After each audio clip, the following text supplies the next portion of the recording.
Welcome to part 2 of a trapped vertical antenna. In this case it's an L antenna. So I got a working prototype up in the air.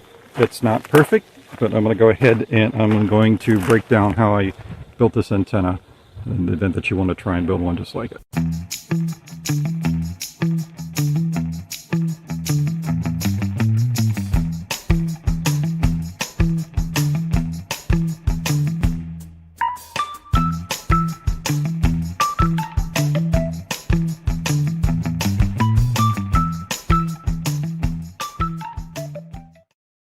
Let me show you what it looks like in the air.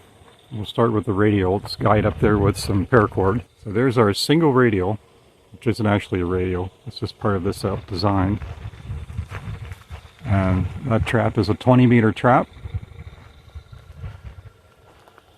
That trap is a 10-meter trap. Total height of this antenna is about 24 feet. Yeah, it's 23 feet 9 inches overall. Let me drop it down so we can take some measurements. Alright, I know they say take it from the top, but it'd be better to start from the bottom. So this is just a couple pieces of angle iron with some holes drilled in it, and that makes a foldable base.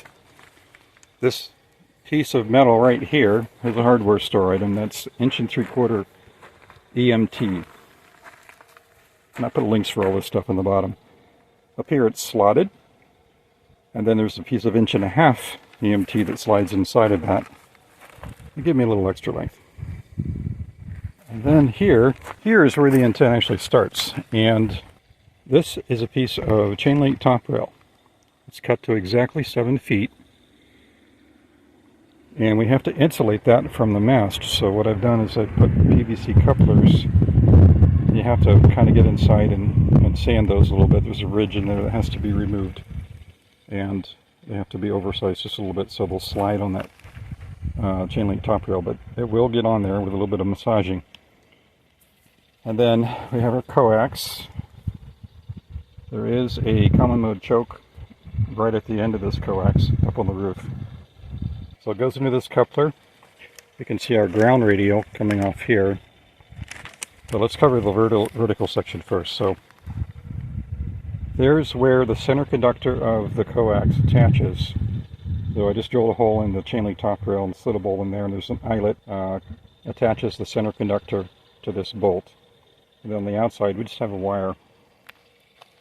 And the wire is actually the radiator, but since it is running parallel and it's electrically coupled to the chain link top rail, this chain link top rail will conduct RF, or radiate RF. So this first wire is the 10-meter portion of the antenna, and I'm going to give you all the dimensions. They're not perfect, it does need to be tweaked, but it's in the ballpark, it's in the right zip code. So we'll start from here.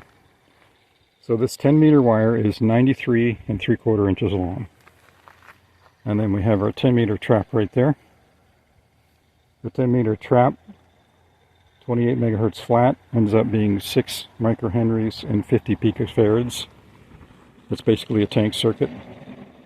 So 6 microhenries and 50 picofarads is what I ended up with. You can see there's some dirt on there. I ended up dragging it through the dirt while it was still tacky. The paint was still tacky, but that won't hurt its operation at all. So attached with bolts. And that's the 10-meter portion of the antenna. So the 10-meter trap blocks the RF, and now we need to continue on. So this wire here is our 20-meter wire. And on the inside of this there are 3 pieces of fiberglass rebar that have been glued together. At the bottom, they slide into this coupler, and at the top. So that's just a piece of steel with a hole in the bottom of it, and I put epoxy and slid 3 of these fiberglass rebar sections inside of that. So 3 of them gives it plenty of strength. And then I was concerned it wasn't quite enough, so I slid a piece of PVC on top of that. This is just 1-inch PVC, so I slid some 1-inch PVC on top of that. Give it a little bit extra rigidity, and I'm going to paint that here in a little bit. So, hole drilled in the bottom, 3 pieces of fiberglass rebar are slid into the hole and then epoxied into place. And then a piece of 1/2-inch fiberglass rebar. That is, well, let me go over this first. This bottom section here with the 3 pieces is 7 feet in length. So this is 7 feet in length. And obviously we can't run a metallic object up past this trap, so we had to stop with the conductor right there. And now we have to start with something non-conductive. That's the reason for using the fiberglass and the PVC. So this piece of PVC is also 7 feet. And then we have our 20-meter trap right there. This 20-meter trap ends up being 1.6 microhenries and 78 picofarad. And I ended up winding this one differently than the ones I showed you in part 1, because of the 14 megahertz trap that I used in the beginning was too heavy. Also, this wire from here to the base of the antenna and the radio is all 14 gauge. But starting at the outlet of the 20-meter trap, I switched to 18 gauge to lighten things up, to make it just a little bit lighter. So I used RG174 on this trap to make it lighter, and I also used 18 gauge at the top to make it lighter. It shouldn't affect the power handling capability because there's not much current at the top of the antenna to begin with. There's less current up at the top. So this is a 10-foot section of fiberglass rebar. It's 1/2 inch in diameter. You can get this at major hardware stores. And here, because it wasn't quite long enough, I had to run a small inductor. So this is just 1/2 inch rebar, so the form diameter is 1/2 inch. There is 19 turns of 18 gauge insulated wire. And the center of this coil is down from the top 3 feet 8 inches. So it's 3 feet 8 inches from there to there. And it actually ends up just a little bit low on frequency. So I may take a few coils out, but there are other tweaks that I want to do as well. So everything may change, but right now it's in the ballpark. Okay, onto the radial. So as far as the radial goes, everything is very similar except that the radial wires need to be a little bit shorter.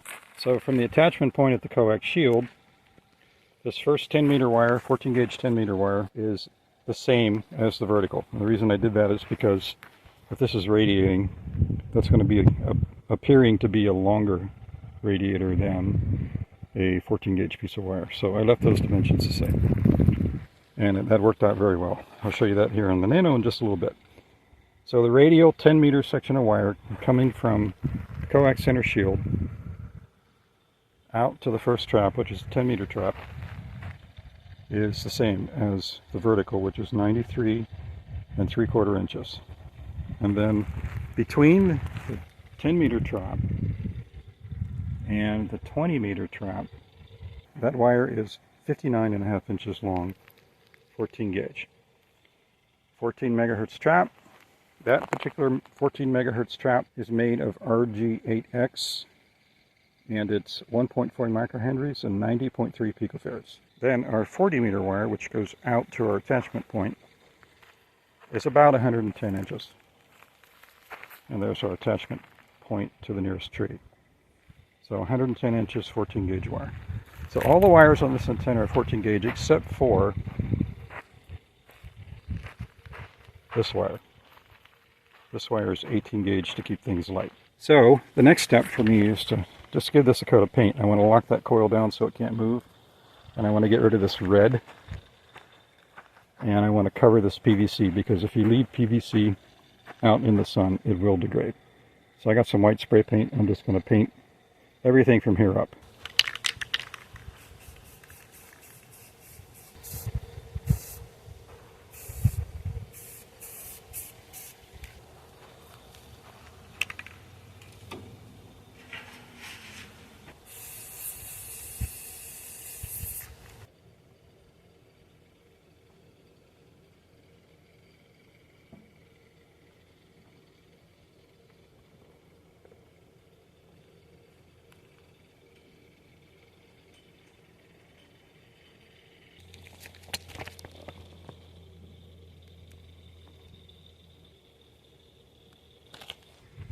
I've been working fast because this is quite literally the hottest week of the year. Okay, let's see what the Nano VNA has to say about those measurements.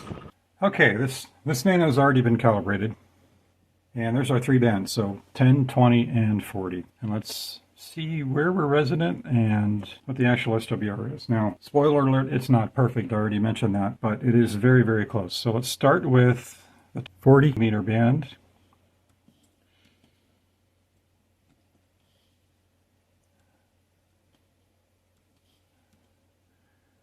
And there we go. So the 40 meter band is resonant at 7.244 or thereabouts. 7.240.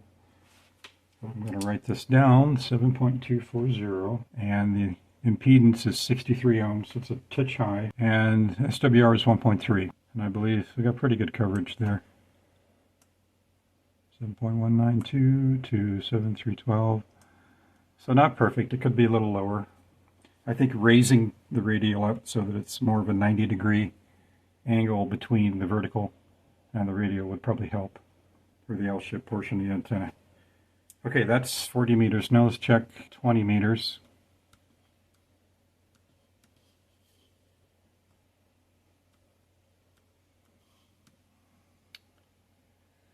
And there's 20. Right off the bat, we can see the SWR is better, 1.06. That's a little high in frequency, 14.525. So at some point, what I want to do is take it back down, and I want to add about 3 inches to the vertical, the 20 meter wire, and about 3 inches to the radial, the 20 meter wire. And that's the wire that's between the two traps. So between the 10 meter trap and between the 20 meter trap, I need to lengthen that about 3 inches on the vertical and on the radial. And of course, when I do that, I'll need to take it out of the 40 meter section. So lengthen the 20 meter 3 inches, shorten the 40 meter wire 3 inches, and that should get me closer on frequency. That's the next step that I'll take. But it's not bad. It's 525. I know my radio will tune that. And it's 51 ohms. So it's actually a very good match. And now for the final band, which is 10 meters.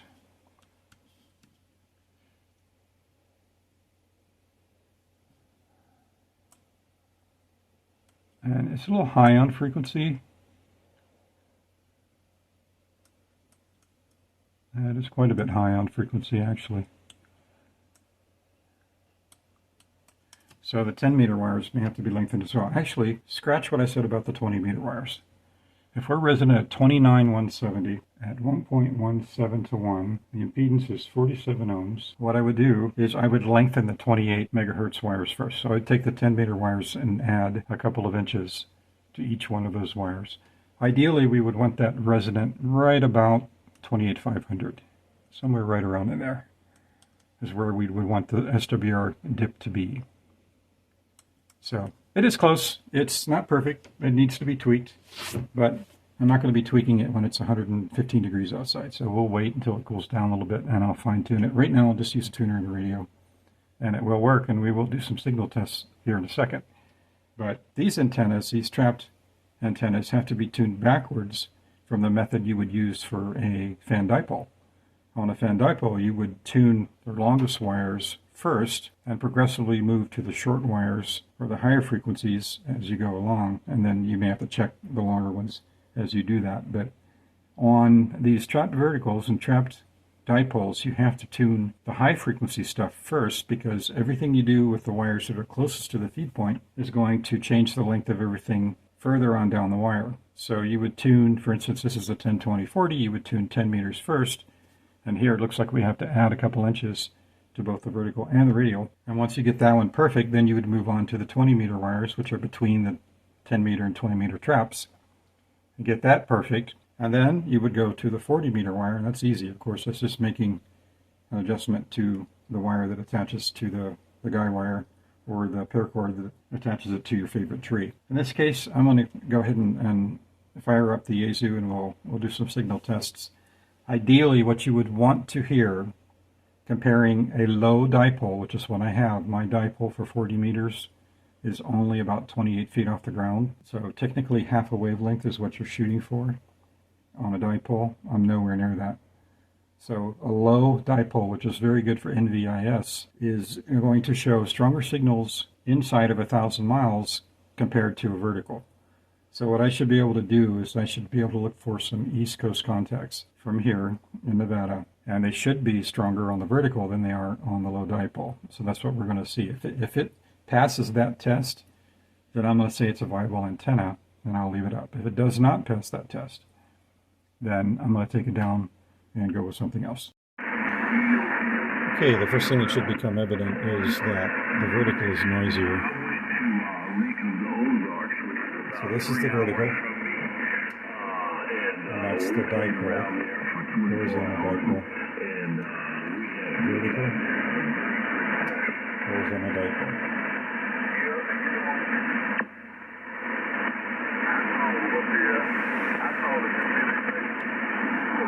I've been hunting around. I wanted to find a signal where the vertical was stronger than the horizontal. I think I found it. So this is the dipole, horizontal dipole. We're seeing a little bit over S9. And then when I switch over to the vertical, we can see a little bit more. Maybe about half an S unit more.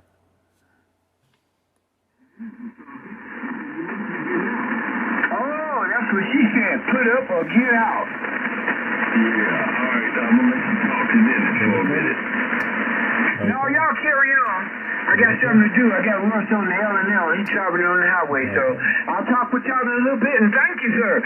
W0RCH, Colorado. All right, W0RCH in Colorado. This is info or AP. All right, back to you then.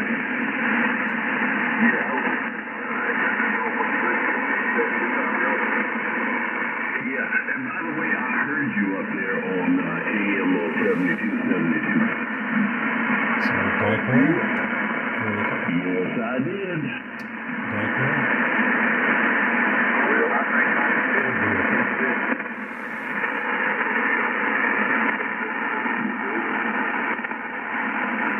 dipole, Roger. These stations are in the middle of the country, Colorado, Texas, etc.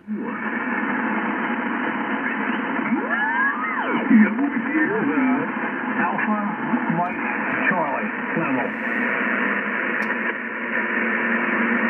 That needs to be set high.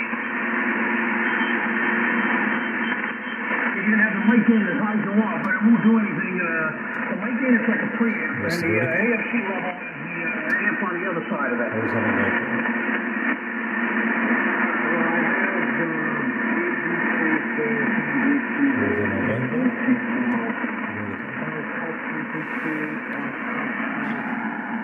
Those are about equal. John, I was asking you what you were doing with the family today. We down to Fairhaven to finish the ceramic process, but realized too late. So we ended up traveling. So there, the vertical is 2 S units better than the dipole.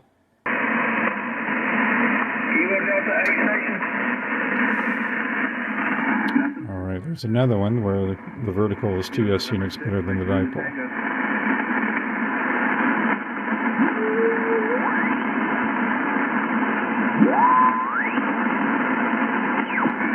Okay, that was 40. Let's try 20.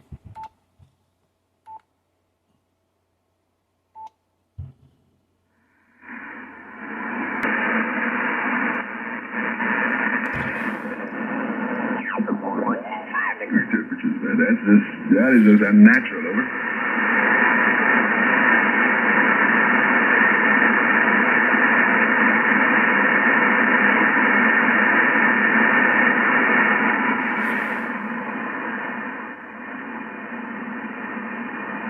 Yeah, okay. I've never made it. Well, actually, I'm lying. I did make it. Oh, hold on a minute.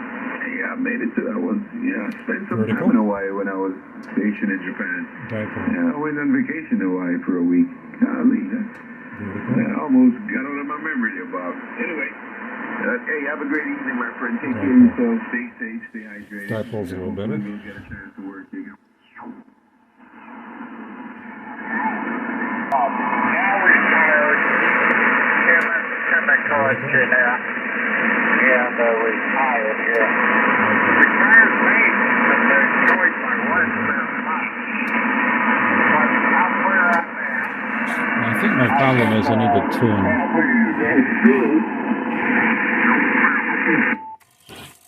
Because remember, this 20-meter section of this vertical is very high on frequency. So let's tune it and see if the signal changes.